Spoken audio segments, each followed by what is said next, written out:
अस्सलाम वालेकुम my dear student, उम्मीद आप सब खैरियत से होंगे। Welcome to Noori computer master.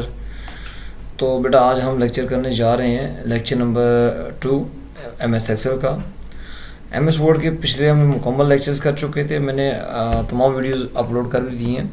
तो अब हम चलते हैं एक्सेल पे। तो एक्सेल का लेक्चर नंबर 1 हमारा हो चुका था। आज हम कर रहे हैं लेक्चर नंबर 2। तो जो लेक्चर नंबर बेटा 1 में हमने किया था वो हमने किया था क्लिप बोर्ड मुकम्मल कर लिया था, और हम कर रहे थे फांट भी बल्कि हमने मुकम्मल कर दिया था। ये सारी चीज़ें मैंने लेक्चर नंबर 1 के अंदर जो है वो मुकम्मल बता दी हैं, वो मेरे यूट्यूब चैनल पे अपलोडेड भी है। तो आज हम बेटा थोड़ा सा अलाइनमेंट्स को देखेंगे। अलाइनमेंट्स की बड़ा मज़े की चीज़ होती है कि देखिए यहाँ पे आपके पास एम एस एक्सेल है, एम एस वर्ड हमने किया था, एप्लीकेशन सॉफ्टवेयर था, ये हमारा अकाउंटिंग सॉफ्टवेयर है। अकाउंटिंग सॉफ्टवेयर पता है आपको होता है कि बड़ा मैजिकली होता है जो सॉफ्टवेयर होता है। तो इसके अंदर तो हम काफ़ी चीज़ें जो है ना ये मतलब हम इसको अकाउंटिंग के लिए यूज़ करते हैं। फार्मूलाज होते हैं, वीबीए कोड होते हैं इसके अंदर, उसके बाद यूज़र फॉर्म होते हैं, बहुत अच्छी चीज़ें होती हैं। बट अब फिलहाल हम बेसिक कर रहे हैं। बेसिक करने के बाद इंशाल्लाह एडवांस की तरफ भी हम जाएंगे। और अभी तो हम बेसिक कर रहे थे, जिसमें मैंने कल बताया था कि हम जो ये हमारे पास कॉलम्स होते हैं, ये सारी चीज़ें ए बी सी वगैरह, ये हमारे पास कॉलम्स हैं। और उसके बाद ये हमारे पास क्या हैं, रोज़ हैं। ठीक है, तो बड़ा हम बात कर रहे थे कि अलाइनमेंट्स की। तो अलाइनमेंट्स एम एस वर्ड के अंदर 3 अलाइनमेंट्स होती हैं, और एम एस एक्सेल के अंदर 6 अलाइनमेंट्स होती हैं। ठीक है, फॉर एग्जांपल बेटा हमारे पास क्या होता है कि एक यहाँ पे हमने लिखा है जैसे कि 12, तो हमने 12 लिखा, तो 12 देखें बहुत अजीब सा लग रहा है ना, मतलब हमने बिल्कुल कोने पे कॉर्नर पे आए हुए हैं, और हम यहाँ पे क्लिक करते हैं तो देखें यहाँ पे क्या होता है कि वो मिड में चला जाता है, सेंटर में चला जाता है, और उसके बाद टॉप पे चला जाता है, टॉप, उसके बाद मीडियम, और उसके बाद बॉटम। ठीक है, और इसी तरीके से आपने मिड में लेके जाना है तो सीधा सेंटर के अंदर लेके जाना, तो सेंटर में ले जाते हैं, लेफ्ट पे चला जाता है, और राइट पे चला जाता है। राइट, सेंटर एंड लेफ्ट ये यहाँ से होता है, और उसके बाद टॉप, मीडियम एंड बॉटम जो है वो यहाँ से होता है। ठीक है, हम मीडियम में ले जाते हैं और इसको सेंटर में कर देते हैं, तो वो अच्छे से लुक देता है। तो जब आप लिस्ट वगैरह बनाते हैं ना, तो उस पर हमें सेंटर लाइन करना पड़ता है। तो ख़ास तौर पर जहाँ पे नंबर्स की वगैरह आती हैं उनको हमने सेंटर लाइन करना होता है। उसके अलावा बेटा हम देखिए यहाँ पे जब इसको सेंटर लाइन कर दिया, और इसकी जो डायरेक्शन है अगर आप वो भी चेंज करना चाहो वो भी कर सकते हो। अलाइनमेंट्स की जो है आप अगर इस तरीके से करना चाहो ऐसे हो सकते हैं, और अगर आप इस तरीके से करना चाहें इस तरह कर सकते हैं, और वर्टिकल टेक्स्ट में करना चाहें तभी कर सकते हो, मतलब डिफरेंट है आपके पास। बट अगर आप चाहते हो कि नहीं मैम अपनी मर्ज़ी से अलाइनमेंट की सेटिंग करना चाहते हैं, तो फॉर्मेट सेल में जाएंगे, और यहाँ पे बेटा हमने क्या करना है कि इसकी अलाइनमेंट्स को आप जिस साइड पे लेके जाएंगे और इसको ओके करेंगे, तो आपका ये ओके हो जाएगा। ठीक है, जहाँ मतलब जिस साइड पे आप लेके जाना चाह रहे हैं तो लेके जा सकते हैं। ठीक है, उसके अलावा क्या होता है कि हमने इसको ना मतलब हमने देखिए आगे चलाना है यहाँ से। आप कहते हैं कि मैं स्टेप बाय स्टेप आगे लेके जाना चाह रहा हूँ, मतलब अगर आप देखें यहाँ पे लेफ़्ट और सेंटर, और यहाँ पे राइट है ना, लेफ़्ट राइट सेंटर। ठीक है, ये तो हमारा हो जाता है। बट आप चाहते हो नहीं, इस तरह करेंगे हम स्टेप बाय स्टेप लेके जाएंगे, जहाँ पे मुनासिब लगता है वहाँ पे रोक लें। ठीक है, तो यहाँ पे आप ये 2 बटन आपके पास होते हैं, एक ये वैसा डिक्रीज़ इंडेंट करते हैं और इंक्रीज़ करते हैं। यहाँ से इंक्रीज़ इंडेंट होता है और यहाँ से डिक्रीज़ इंडेंट होता है। ठीक है, तो इस तरीके से आप इसको इजीली मूव अप कर सकते हो। ठीक है, फिर ऐसा होता है कि रैपिंग टेक्स्ट होता है। रैपिंग टेक्स्ट मीन्स होता है कि जैसे कि मैंने लिखा कि माय नेम इज शेजाद। ठीक है, मैंने लिख दिया। अब मैं जब जाके यहाँ पे रैपिंग टेक्स्ट करूँगा या रैप टेक्स्ट करूँगा, तो देखिए यहाँ पे क्योंकि हाइट में ऊपर नीचे हो सकता है, तो उसने ऐसा की रो की हाइट बढ़ा दी, बट कॉलम को एडजस्ट नहीं किया। ठीक है, तो अगर आप चाहते हो कि हम सिर्फ ना मतलब अगर हमारी हाइट जो है वो रो की बढ़ जाए बट कॉलम की विड्थ ना बढ़े, तो जो रैपिंग टेक्स्ट का आप यूज़ कर सकते हो। ठीक है, फिर ऐसा होता है कि अगर हमने यहाँ पे देखिए मैं फ़र्ज़ करते हैं कि हमने एक लिस्ट बनानी है जिसमें हम करते हैं कि सीरियल है। ओके, और बल्कि हम यहाँ से नीचे स्टार्ट कर लेते हैं, यहाँ से सीरियल लगते हैं, और हम लिखते हैं आइटम है।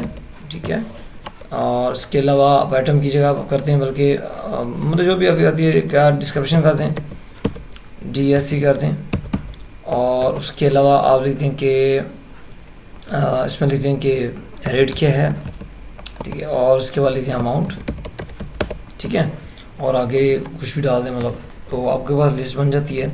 तो हम जाहिर बात है हम पर हमने क्या करना है, लिस्ट का नेम भी दे देना है। तो लिस्ट को नेम देने के लिए देखिए हम यहाँ पे अगर ले देते हैं कि मैं कहता हूँ कि लिस्ट ऑफ फ्रूट्स नेम,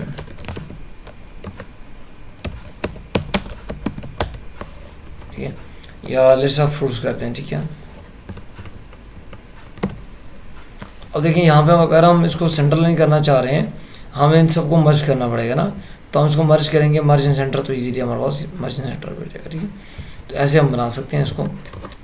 फिर हम आते हैं बेटा यहाँ पे, ऐसा होता है कि जब कभी आपको 2.00 अकाउंटिंग में नंबर्स में जाना पड़ता है, तो आप लिख रहे होते हैं 3.00, तो ये राइटिंग में नहीं आता, बट क्या करता है वो ख़त्म करता है, 0.00 को ख़त्म कर देता है।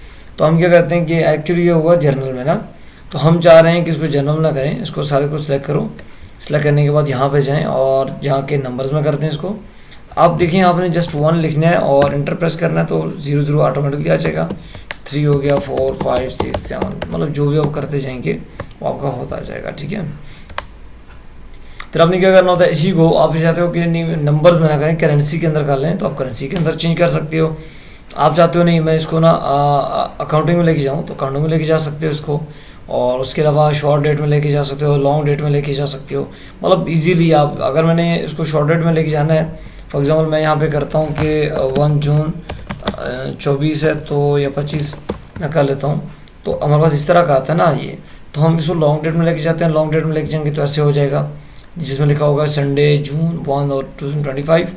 तो अगर हम इसको शॉर्ट डेट में लेके जाते हैं, तो शॉर्ट डेट में हमारे पास ऐसे आता है, जून जून नहीं आता, तो 1/6/25 आ जाता है, तो ये शॉर्ट डेट में आप कन्वर्ट कर दे देते हैं, ठीक है। और ऐसे ही परसेंटेज का भी आता है कि अगर आप चाहते हो कि यहाँ पे परसेंटेज ऑटोमेटिकली आ जाए, तो आप यहाँ पे जाएंगे, यहाँ परसेंटेज पे क्लिक कर दें, आप यहाँ पे 1 प्रेस करेंगे, 2 प्रेस करेंगे, 3 प्रेस करें, मतलब आपका परसेंटेज ऑटोमेटिकली वो आता जाएगा, ठीक है। उसके अलावा हमारे पास क्या होता है कि बाग ऐसा होता है कि हमारे पास ना 1 पॉइंट हमने लगा दिया, 1.5 6 2 2 3 4 वट जो भी लगाते हैं, तो हमारे पास देखें ये चीज़ बन जाती है। तो हम चाह रहे हैं कि अगर हम इसको कम करते हैं, फॉर एग्जांपल हमें जो डेसिमल प्लेस है हमें 2 की चाहिए, 2 डेसिमल प्लेस में आंसर चाहिए हो, तो जरा सी बताइए, देखें यहाँ पे 5 3 4 2 1 तो मतलब लिखा हुआ है ना, तो हम क्या करते हैं इसको ना कम करना शुरू करते हैं यहाँ से। तो जब कम करेंगे ऐसे में, तो इसकी ये कम होता जाएगा, तो राउंड ऑफ करता जाता है ये, ठीक है। इसको बढ़ाते जाएंगे तो इतनी ईजीली बढ़ता जाएगा, तो यहाँ से राउंड ऑफ कर सकते हो, कम कर सकते हो, ज़्यादा कर सकते हो, ठीक है। तो बहुत इजी है, आप यहाँ का इसका यूज़ करके आप इसको ना राउंड ऑफ कर सकते हो 2 डेसिमल प्लेस में, 1 डेसिमल प्लेस में, ठीक है।